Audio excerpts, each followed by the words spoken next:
India வந்து சிந்து நதியிலிருந்து பாகிஸ்தானுக்கு நீர் திறப்பை வந்து நிறுத்தியிருக்காங்க. ஸோ இதனால் இந்தியாவோட இந்த அதிரடி முடிவுனால என்னென்ன மாதிரியான பின்விளைவுகளை இந்தியா சந்திக்க இருக்கும்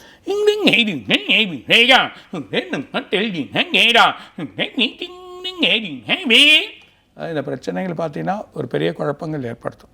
ஸோ தண்ணீர்ன்றது ஒரு முக்கியமான பிரச்சனை, அதை வந்து தடை போட்டிருக்கோம். இந்த தடையினால் அவங்க வேறு வேறு வழிகள், போக்குவரத்துகள், நம்ம விமானங்கள் போகக்கூடிய நிலைகள், தடைகள் இதெல்லாம் வந்து செய்யக்கூடிய நிலைமைகள் ஏற்படும். அப்படிலாம் வந்து சொல்ல பலவிதமான குழப்பங்கள் ஏற்படும். அப்படி வந்துட்டால் இந்த சண்டையில் விமானங்கள் மூலிமா சண்டைகள் ஏற்படும்.